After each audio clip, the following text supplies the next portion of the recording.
I kind of narrowed it down to the top 5 reasons of why contractors don't really see results with their leads, and honestly why their business is kind of failing.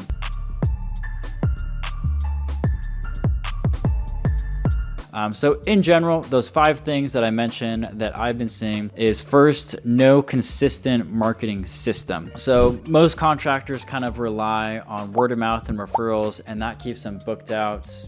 In general, if you're a remodeling contractor or kind of somebody like that, in the summer and spring, you guys are staying, really booked out. But then when it comes kind of fall and winter, things just, slow down. Some contractors like that, which is totally fine. If you're just hoping with word of mouth and referrals, or companies like Angie's List or Home Advisor, those companies, and you're just hoping kind of leads come in, that's not a marketing strategy. That's more so just a prayer that you hope God answers. So number 2 is no clear and kind of concise online presence side of things. If you do work for a client and then they go ahead and talk to you to one of their friends or something, okay, if that friend then goes and looks you up online and they're honestly not seeing really anything about you, they might still reach out to you, which is great, but a lot of the times they don't really have that trust that's really built up type of thing. In general, from what we've seen, customers typically like to get 3 quotes from different people, 1 from a referral, 1 from an ad, and then 1 from an organic search or something like that. So for example, a client talks about your company and then they refer you. An ad, if that's a Facebook ad or a Google ad, they see you, they click on you, and then the SEO side of things to where they just search online and, okay, this is the top rated contractor in my area, should probably get a quote from them. They might be more on the higher end, but might as well get that. So kind of no clear online presence to really back up what you say. If you have the best quality in the area, honestly, it doesn't really matter what you say. It matters what other people are saying about your company in the first place. Some examples of this can be a professional looking website, your Google business profile, your reviews on your profile, social media platforms, so your Facebook, Instagram, Yelp, Yahoo, all those platforms, just having some type of presence on there. It doesn't have to be crazy in depth, just something. So number 3 is no concise message that you're having for your business. A lot of contractors just kind of say, hey, we do everything, which is great. And long term, that can work really well if you have so many clients that you've done work for in the past. But the thing is, if you speak to everyone, you're going to be speaking to no one, specifically with the ads. So kind of more so just specifically look for, hey, I'm a remodeler and I strictly do bathroom and kitchen remodeling. That's my specialty. And then what I would do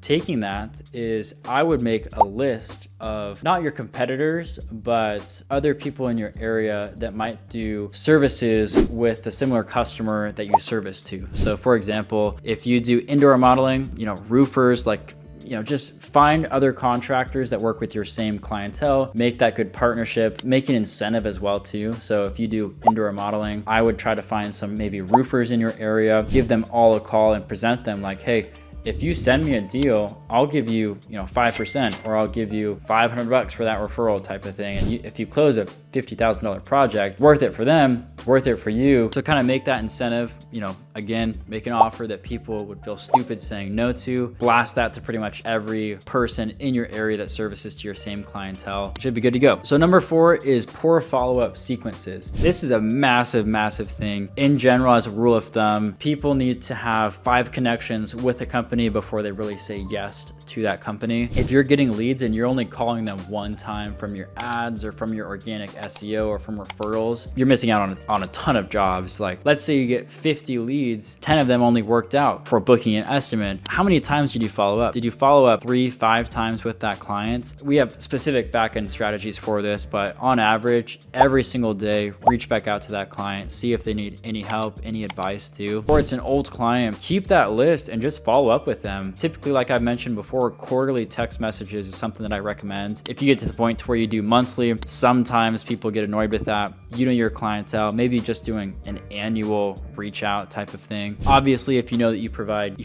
great services, you have no reason to fear. I've had some contractors that I've talked to that almost fear reaching out to their past clients, and that shows a lot about kind of the quality of work that they do. But if you are a true contractor, you provide great services, this is something that you shouldn't be scared of. It's something that you should want to reach out to your past clients, because if you keep that connection, they'll keep you front of mind when they're even talking to people, because they're even set up to where, hey, if they just got their bathroom remodeled, that's probably the first thing that they're talking about to everybody. like everybody they're talking with. But constantly follow up with any type of lead that you get. On average, try to hit that lead at least 5 times with follow-up sequences, whether that's a call or a text message or even email. If you're doing email campaign, definitely do that.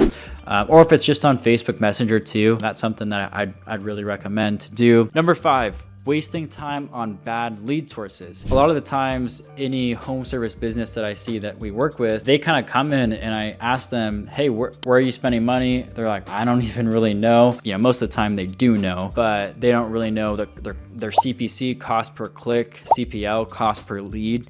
They know none of that information. They haven't tracked it. And when I go in and look at it, okay, you're spending money towards Angie's List, Facebook ads, Google ads, Yahoo, Yelp ads, all these different platforms, you have to be tracking, because if one of those winds up being, you know, your highest ROI, why not invest all those funds into that specifically for the time being and really go headfirst into that? Like I mentioned before, 10 years ago, these companies like Angie's List, Home Advisor, they worked really, really well, but they've gotten to the point to where when they get a lead, they've kind of became greedy, found out, hey, I can make the most money by sending it to 10 different contractors. Each contractor pays me $50, that's it. And then one of those contractors ends up being happy. Just be tracking. You're competing against other contractors, and the most efficient way to get projects constantly changes. So you have to be on top of that, or you have to hire somebody like my team to come in and be on top of that for you. It's actually really unique kind of how we're set up, because we have 36 companies and contractors that we're working with, to where all of them are spending a good amount on ads. And let's say that we have one company that's seeing really, really good results with one type of ad. We take that ad and implement it into all of the contractors that we're working with, which is really, really cool,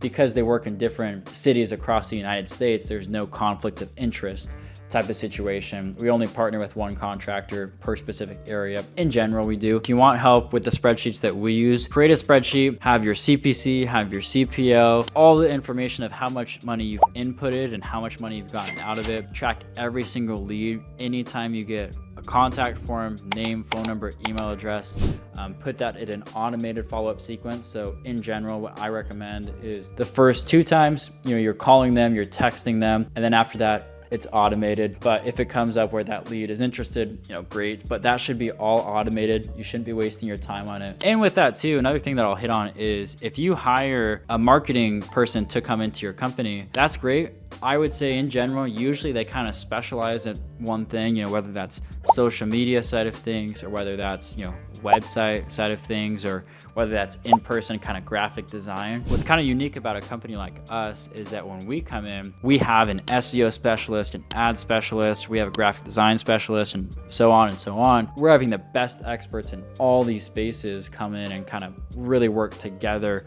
on a company that's doing, you know, 7 figures or high 6 figures, or most of the companies that we're working with. So hope this video helped. If you want more advice on how we optimize things and to get projects for contractors, let us know. Company is zealmediasolutions.com, or feel free to, you know, just subscribe. And I want to make more content like this, and I hope it helps. So hope you have a good rest of your day, and we'll chat later.